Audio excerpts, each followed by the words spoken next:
Blog Talk Radio. Hello, everyone. This is Lori Smith on Blog Talk Radio. It is Monday night, 9:30 p.m. Calgary, Alberta, and May the 3rd, Monday. I'm so happy to be here. This is Child Abuse Prevention and Human Rights Abuse Prevention is Up to Us, and this is a 30-minute live internet streaming radio broadcast from blogtalkradio.com, and I'm just so happy to be here. I'm happy that you can join me, and I thank you, all of you, for tuning in and listening to my shows and the support that I've been getting from everyone and all my friends in Australia and the UK and Canada and the United States. It's just awesome, and who knows where everybody's listening. Who knows just how many people are listening. I'm just not sure, and I just thank you so much for listening and tuning in. And tonight we're going to continue on with domestic violence, the impacts of domestic violence on children. It's from the ECE's Early Childhood Educators Handbook to Increase Understanding and Improve Community Responses. This is it's http / endabuse.org, and that's where I pulled this article up, from that website. And I actually pulled this article up a long time ago because I did a 3-week period of time where I spent the whole 3 weeks on domestic violence and abuse, and so I had already gone through this stuff, but I'm going through it again. It's a little bit hard to go back and look through those archives. There's, 15, 20 pages of archives there. So I thought, well, we'll just talk about it again, and I might throw in some new stuff too as I find it. And so that's what I thought would continue on with now, the impacts on children of domestic violence. And this article is really good because it's very simple, and it just explains what happens when children grow up in domestic violence situation, in a home full of domestic violence and abuse, and the impacts on children at different ages, also the signs that a child is having difficulties, and then supportive responses, like what can child care teachers do and what can the community do. It's a great article. It's a short article, but it's very good, and there's lots of good information on it. So I'm really glad that you can be here.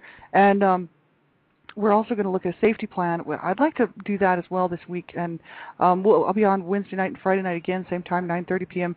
Mountain Standard Time, and we can go through safety plans and whatnot and look into that stuff. So I'll just get right on with this. But first, I'm just going to say, it's not a professional show. I don't hold any professional counseling certificates or therapist certificates. I can't offer any legal advice. And it's just me. I just pay to do this blog talk show because I believe that everyone's voice is important. I'm glad to add my voice to all those out there who are speaking out and speaking up for children, speaking out against abuse, speaking out against domestic violence and sexual assault, and just anyone who's making some noise and raising awareness and promoting awareness, prevention, and education, so that we can stop child abuse and stop domestic violence, and really in our own communities learn how to find programs that are working, and then support those programs, and also within our own homes to learn how to communicate better, to learn how to not abuse each other. And that's just so important because that's where it starts, is in the home. And really, it's hard. It's very hard. I'm a survivor myself of child abuse, and I've witnessed a lot of domestic violence and abuse my whole life. And I've seen so many people go through it, friends and whatnot, in their relationships, and friends' parents in their relationships. And I know this is happening, all over the world, all the time. This is not something that's just uncommon. This is so sadly common that this is the effects that it has on children is just it's horrible. And really, people have to take responsibility and realize that if they are in domestic violence situations, even if the children are not being abused, excuse me, my voice is kind of going, even if the children are not being abused, they will be affected by the violence in the home. And so it's so important to realize that and make sure that you get help and get your help for your children, right, if they've witnessed a lot of violence and abuse. And it's just so important to make sure that they get some help and some counseling and have someone to talk to about it, because they will go on and carry this into their adult lives, and quite often do, and then pass the cycle on.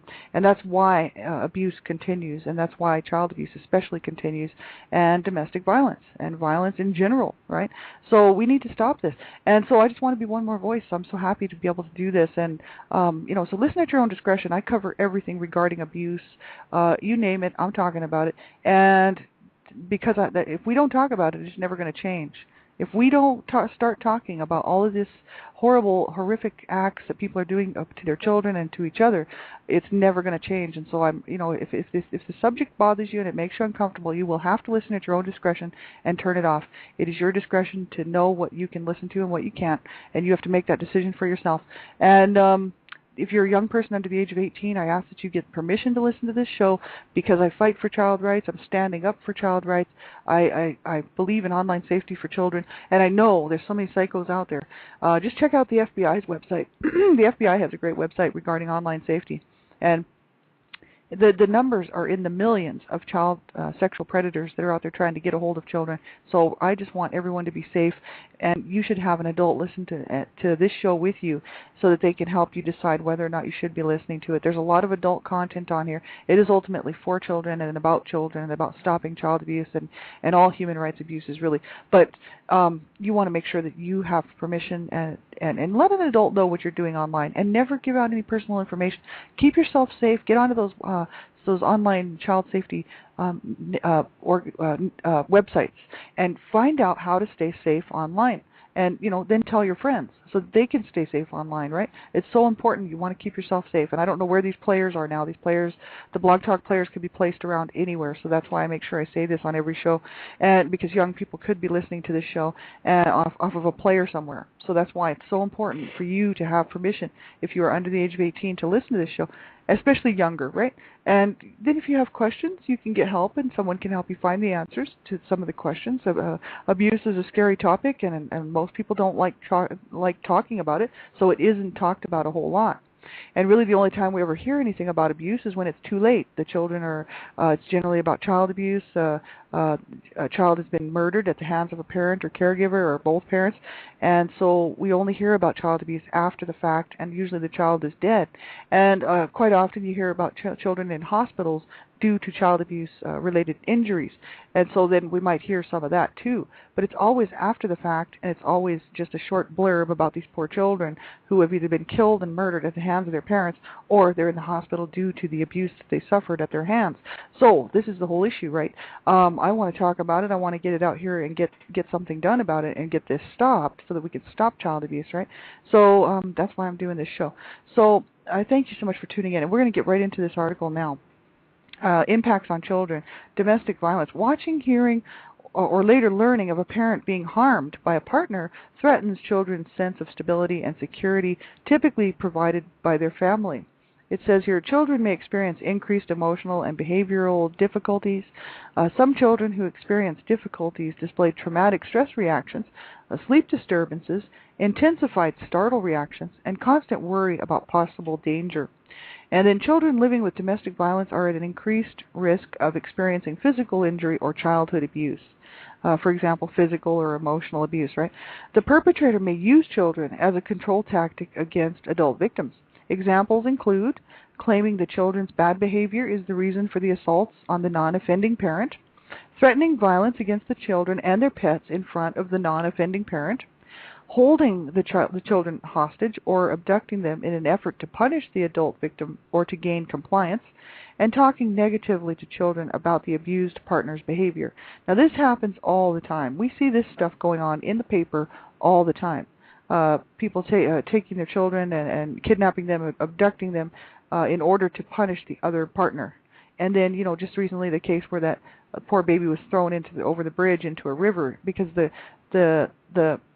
partner, the husband or whoever he was angry with the mother of this child. So he grabbed the child and threw it over the bridge and into the water, and the child died, of course. So it was a little baby. And so this is the sick behavior, the sick, twisted behavior that people are showing towards each other, and we know this is going on. I grew up in a very violent home myself.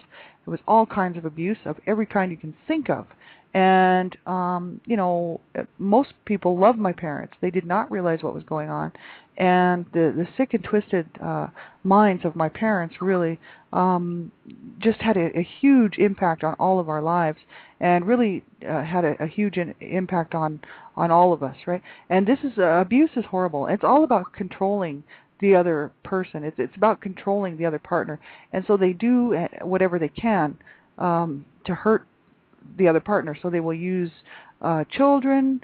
They will threaten the pets. They will just do just about anything to control the other partner. And children often come in the middle between parents. And I know what we did in our family's case. My parents used us against each other quite often, and it just horrible, to play around with people's lives like that. It's a sickness. It's like a disease, right? So there's a real problem with people that would do something like that, and we know it's happening. It's happening all the time.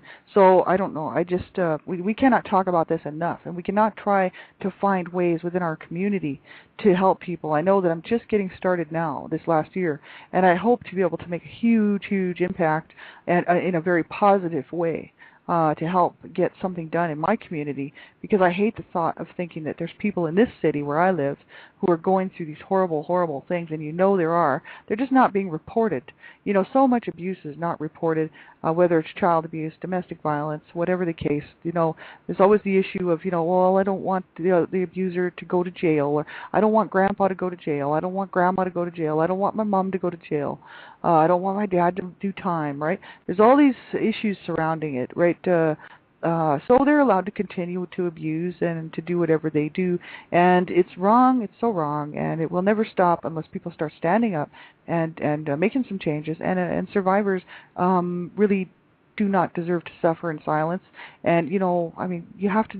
A survivor who might decide to stay silent forever, that's their own decision they have to make between themselves and their therapist, you know what I mean? There's people make decisions for a certain reason. I came forward with my story because I want to talk publicly about child abuse. I want to be a public speaker, and really a nationwide public speaker, and go all the way with this promoting education, awareness, and prevention of child abuse. And I thought, I'm not going to go under some false pseudo name. I want people to know who I am, and I want people to know what happened to me, and I want people especially to know what happened to my two brothers who are dead because of the abuse that they suffered as children. So, and people just think that they were just losers, but they were actually very abused when they were young, mistreated so badly, and I was a witness. I'm a witness. So I'm the only one speaking out in my family. So, and I'm happy to do it. I don't care, who it hurts, right? It doesn't matter to me whose feelings it hurts. It hurts my feelings that my brothers were treated so badly, and then the family shunned them. Right? They were treated badly, mistreated all their lives, abused in every way, physical, verbal, emotional. I don't know. There might have been some sexual abuse there. They had some serious problems, and then they took that into their adult lives and had the worst imaginable adult lives you can think of. And then one committed suicide. The other one died of a drug overdose. All from the abuse that my two parents put on each other and us. So, and then everybody in the family looked down on them. Oh, what a bunch of losers! They're just drug addicts. They're just criminals. They're just on the street, homeless, and they're just pathetic. And I had certain family members tell me this stuff, and then they would say, "Oh, you're just like your brothers," because I was doing drugs from the age of 12 to the age of 21, and I wasn't homeless, but I was living at other people's homes, sleeping wherever, and just kind of hanging around, not doing anything with my life because I was in so much pain. I really couldn't deal with anything. I was working. I used to have 3 jobs quite often, but the thing is I was always high. There wasn't really a day that went by that I wasn't high on some sort of substance, right? So I was very much into substance abuse, and thank God I got out from under that, right? But the thing is that, because not everybody can. My two brothers are proof. My brother died, he committed suicide at the age of 33. He was a cocaine addict. My other brother was a pill popper, and he popped so many pills his whole entire life. He had a lot of brain damage, and he ended up dying in a shelter at the age of 43. But he was a really good guy, and I really loved him. And my other brother as well. But they were so beaten down and abused and mistreated in every way. And then everybody in our family looked down on them. Oh, what a bunch of losers. Look at those guys. And see, I'm telling their story. I am their voice. They are gone now, passed on, probably to be in heaven. Hallelujah. But the thing is that they suffered here on this earth, and I am their voice. So I don't care whose feelings it hurts. That's just too bad if it hurts a family member's feelings, because I'm pointing out where the blame needed to be placed, which was on my parents, who never did one thing to get them any help whatsoever, but actually just harmed them, and including myself. So, I decided to go public with my story and I want to go and speak nationwide, worldwide, if possible, on child abuse, the issue surrounding child abuse and domestic violence, because it is such a huge problem, and we have to stop it. So, I've experienced all of this stuff. You know what I mean? Violence in the home. It really has such a huge impact on children. They live in fear. You know what I mean? They're just steady fear of what's going to happen next, right? You never know when an explosion at home is going to happen, because the parents are starting to fight, and they never know when that bomb is going to drop, and so they don't sleep well, right? They have intensified startle reactions. They are afraid of loud noises. They're constantly worried about danger. That was me, you know what I mean? I was very much worried about the situation in the home. I didn't sleep well. I slept with a kitchen steak knife by my bed just in case. As a very young child, 8, 9, 10 years old, I had a steak knife by my bed just in case. I was concerned about somebody coming to kill me, at which I was pretty much thinking it would be my dad or my mom, right?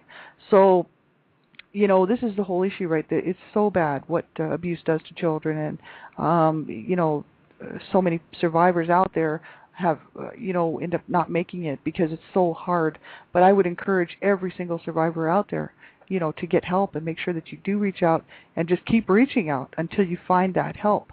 Whether it's an online support group, if you don't trust a counselor or therapist, get an online support group with survivors like yourself, survivors like me. And find someone to talk to. It's so important, because we need validation and we need support, right? So it's so important. It says here, children may experience strong ambivalence toward their violent parent. Affection coexists with feelings of resentment and disappointment. Now, that's my case completely. I mean, I loved my parents very much. I still do. But I do not condone what they did. People would say, how could you love them when they treated you like that?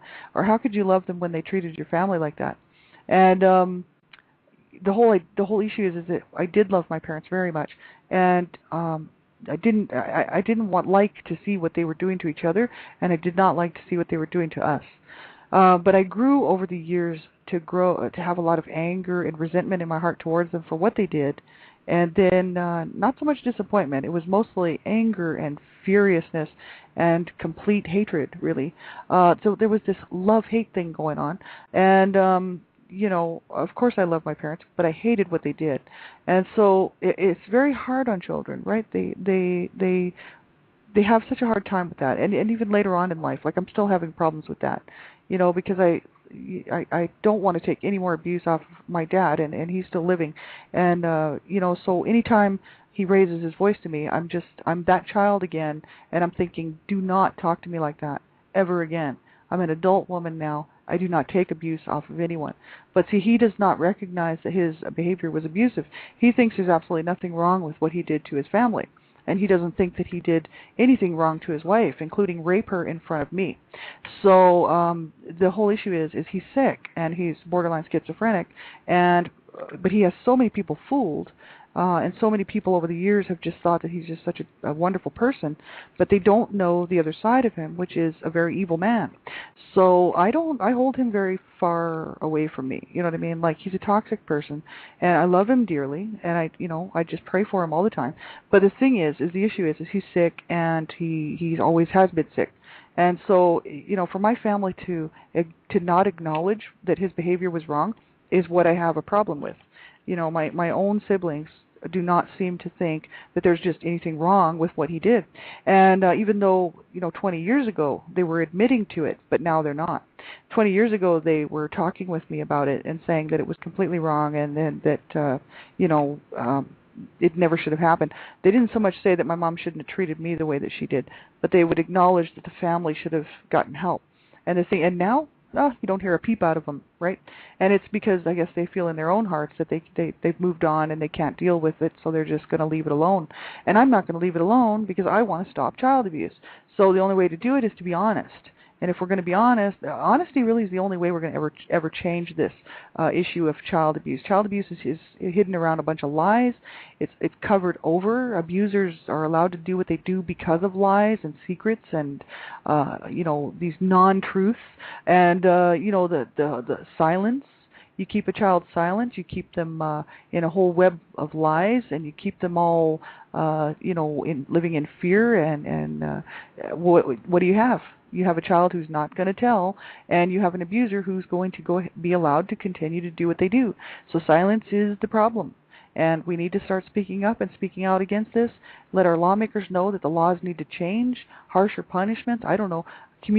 Funding is going to have to go really. It's going to have to be a lot more funding to go into this, into the schools, into families with where they have situation where abuse has been reported. DHS or CPS comes and does the first report, and then that's when these communities, there's certain programs in place already in the United States for sure. I don't know about Canada. I haven't seen anything up here, but in the States they do have some programs that are working, and they've proven that they're working because from the first report of abuse, they get a hold of these kids and these families, and they say, look, if you want to keep your children, this is what you're going to have to do. And they actually work through with them for years. And what happens is they rehabilitate the parents, they rehabilitate the child. The child gets help and therapy for the abuse that they suffered. The parents get help for the mental issues and substance abuse issues and whatever is going on in their life that caused them to abuse their children, and they work with them so that they can learn how to treat each other with respect and dignity. And they've shown that it actually works, and these young people turn out to be so much happier because their parents got help, and the parents acknowledge what they did, and they get help, and they learn how to be a family, right? And I think that's just so awesome because that did not happen in our family. We just pretended it didn't happen for so many years, and then finally, at the age of 30, I finally ran away at the age of 30.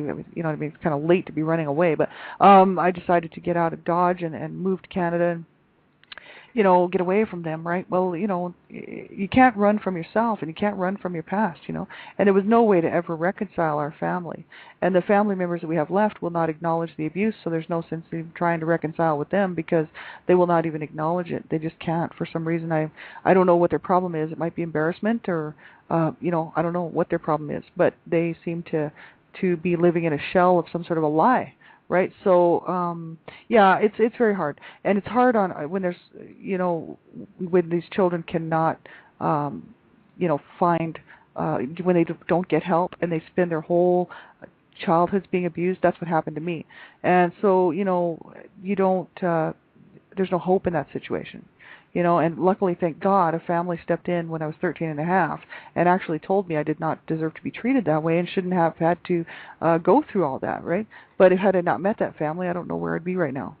Maybe not here, right? So, this is the whole issue, right?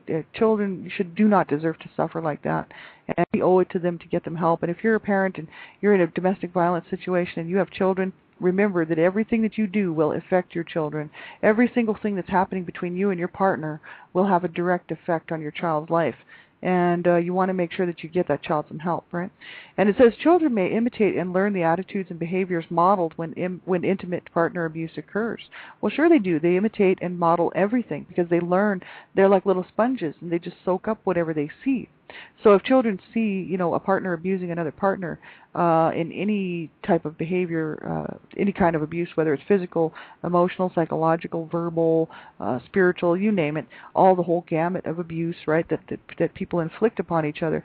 If children see that, they often will go on to do that, to take that on behaviorally, and will do that in their lives, and they will do that in their families. So they will carry that with them, and that's the cycle of abuse, and it has to stop. Exposure to violence may desensitize children to aggressive behavior. When this occurs, aggression becomes part of the norm and is less likely to signal concern to children. And so that was my thing. I grew up in a very violent home, and everybody was violent, and my brothers were violent, my parents were violent, everybody was violent.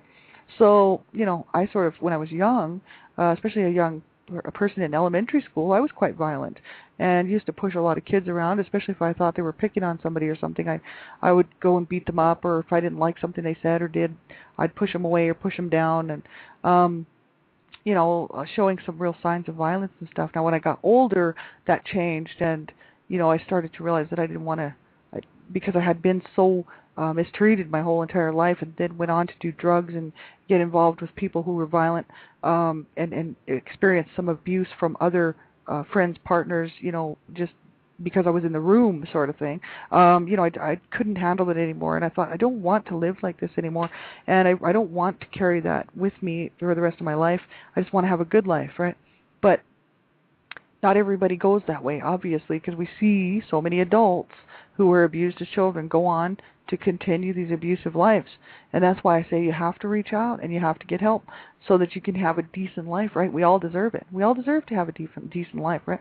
And potential impacts at different ages. This is the potential impacts of domestic violence on children at different ages, right? They have infants and toddlers here. Key aspects of development. Infants and toddlers take in information from the world around them through their senses. They form secure attachments. Like, for instance, they take in information from the world around them through their senses. And then the potential impact of domestic violence is loud noises and vivid visual images associated with violence can be very distressing. So, if a child, a little, infant and toddler, they see a lot of violence and hear a lot of screaming and yelling and things being broken and so much violence and noise, right? These loud noises and vivid visual images associated with violence set in and are very distressing to them. And I know I grew up in that, so I know what that's like. And I didn't like loud noises for many, many years, and I still have a little bit of problem with some loud noises. And, and that's what, 40-something years later. So that just tells you, it's almost a part of you when you're born into a domestic violence situation that doesn't stop, right? I mean, it's a little different story if you're born into, if you don't experience domestic violence, but maybe like 1 year out of your life or something, or if you do, or let's say you're just abused for 6 months and that's it, right? But when you're born into an abusive home and you live in that abusive home for your entire youth and until you grow up, that's a lot of years to spend around a lot of violence, and it certainly does have an effect on people. And that's why, my brothers, really took the worst of it, and they're dead now because of it, right? They couldn't cope, so they just did so many drugs, and they just killed themselves, right? So that's horrible, and that's what happens to people, right? When they're born into abuse, and the abuse continues, and they don't get any help, right? So it's a sad, sad thing, and I just, I plan on spending the rest of my entire life trying to stop this thing and make a difference for people in a very proactive way. Instead of getting mad and angry about it, I'm just going to stand up and start talking about it and try to get something done, and because anger doesn't get you anywhere, but education does, and awareness does, right? And so that's why all that anger and stuff had to leave me. I had to go away. So I'm so glad that I was able to push that out, even though I'm still working on some of it. You know what I mean? I have my days, but I'm so much better than I was. And I had to allow this whole idea that, hey, we can make a difference, but it's going to have to be through positive, proactive approach. You know what I mean? And there's no sense in screaming and yelling and getting mad and throwing things. That's just abuse. You know what I mean? We're going to have to get serious and get educated and get more people educated and more people educated on the signs and symptoms, what to look for, how to report it. So important. And also to know that you have to report it. It's the law. There's all these different things that people just don't even realize, you know what I mean? Because they haven't experienced it. They don't know anything about it. A lot of people, one in 3 girls and 1 in 6 boys will be abused or sexually abused as a child under the age of 18. So that just tells you somebody's got to know about it. 1 out of 3 of us. So 1 out of 3 of us who are listening to this show right now, if you're girls, will have been abused, and 1 out of 6 men will have been abused. That means there's an awful lot of us on this planet that know a lot about abuse. And why are not people talking about it? I don't know. Because it's painful. That's why. It's very painful to talk about abuse, and I know that. But I figured, hey, I was in so much more pain being abused than I am by talking about it. And it's actually set me free to be able to be proactive and start trying to make a difference in this world instead of keeping it silent. So I'm so happy to be able to do this. So we have about a minute left, and we'll finish this up on Wednesday night at 9:30, same time. So thanks so much for tuning in, everybody. I'm the Canada Regional Director for Dreamcatchers for Abused Children. I'm so happy to stand with them. And you should check our website out, http://dreamcatchersforAbusedChildren.com. We are a 501c3 not-for-profit organization, all about promoting awareness, education, prevention of child abuse. We can offer all kinds of information to people who work with children, police departments, teachers, child daycare workers, parents who are having a hard time coping. You name it. If you need some information, you get a hold of us. Just contact us at dreamcatchersforabusedchildren.com. and we can get you that information. And if you have any questions, you can phone us. There's the telephone number right on the website. You can send us an email. Get us, if you have questions and you need help, make sure that you get a hold of us, because we can. If I don't know the answer, I'll find someone who does, and we'll get you some help. So make sure you do check out the website. It's an awesome website, and there's a lot of great information on there, and it's also very healing. I find it a great place to go and sit and because I'm a survivor of child abuse, and I love what they've done there, and I love what this stands for, is stopping child abuse and stopping and preventing child abuse. So thanks everybody for tuning in, and I'll be back on tomorrow night, Dreamcatchers Talk Radio with Donna Shear, for an hour, 10 o'clock p.m. Eastern Standard Time. I'll also be back on tomorrow morning, one child abuse survivor to another, at 6 o'clock in the morning, Mountain Standard Time. So thanks, everybody, for tuning in. You are in my heart, and you're in my prayers, and I just love you all so much. Have a great evening, and make sure you take care of yourselves. Bye-bye.